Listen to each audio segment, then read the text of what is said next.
हाल ही में नैना का विवाह हुआ था और उसने अपने पति और ससुराल वालों के साथ एक जॉइंट फैमिली में रहना शुरू कर दिया था। कुछ दिनों बाद उसे पता चला कि वह अपनी सास के साथ नहीं रह सकती। नैना की सास रूढ़वादी थी, जबकि नैना आधुनिक जीवन शैली जीने वाली लड़की थी। जल्द ही उनके बीच झगड़ा होने लगा। कई महीने बीत जाने के बाद भी दोनों में से कोई भी अपना व्यवहार बदल नहीं पाया।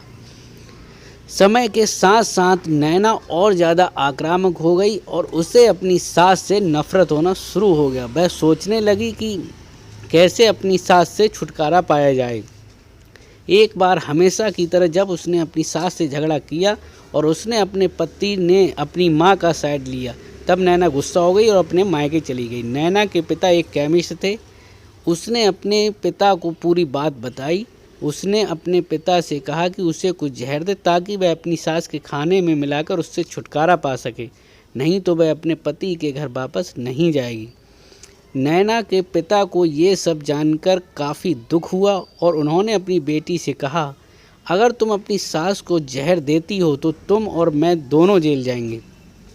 ऐसा करना ठीक नहीं है। लेकिन नैना सुनने और समझने की हालत में नहीं थी। आखिरकार उसने पिता से कहा कि ठीक है, जैसा तुम चाहती हो वैसा ही होगा, लेकिन मैं तुम्हें जेल में नहीं देखना चाहता। उसके पिता अंदर से पाउडर लाए और कहा, हर दिन जब तुम दोपहर का भोजन या रात का भोजन करते हो तो अपनी सास के खाने में इसे मिला देना। इससे धीरे धीरे कुछ महीनों में वो मर जाएगी और लोग सोचेंगे कि वह प्राकृतिक रूप से मरी है। उन्होंने ये भी कहा, क्योंकि किसी को भी तुम पर शक नहीं होना चाहिए, इसलिए आज से तुम अपनी सास के साथ नहीं लड़ोगी, बल्कि तुम उनकी देखभाल करोगी। भले ही वो कुछ भी कहें, तब गुस्से से बात नहीं करोगी और हमेशा शांत रहोगी। नैना सहमत हो गई और अपने ससुराल वापस आ गई और अपने पिता की सलाह के अनुसार उसने अपनी सास के खाने में पाउडर मिक्स करना शुरू कर दिया और बड़े ही प्यार के साथ बात करना शुरू कर दिया।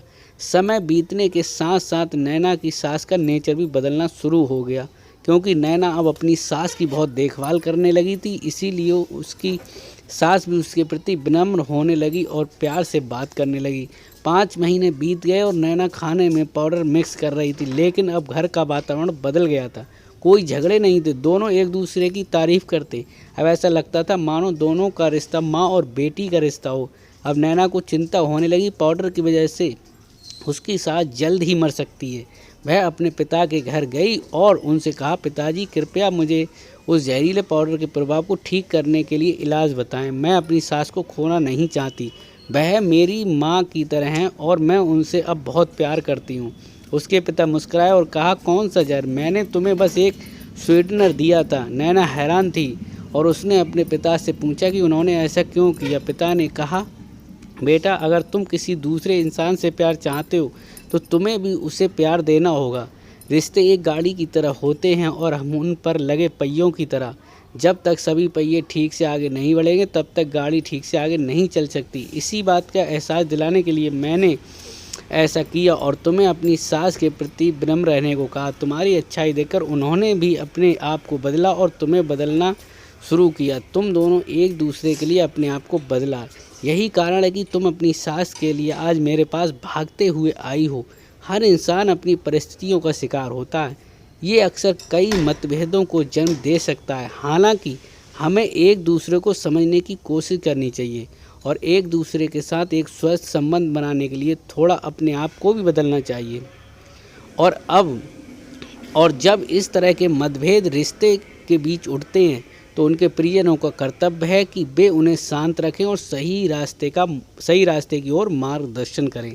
तो दोस्तों, हमें इस कहानी से सीख मिलती है कि परिवार में थोड़ा बहुत मनमुटाव तो हो ही जाता है, लेकिन हमें धैर्य रखकर फिर भी प्यार से रहना चाहिए। जय हिंद, वंदे मातरम।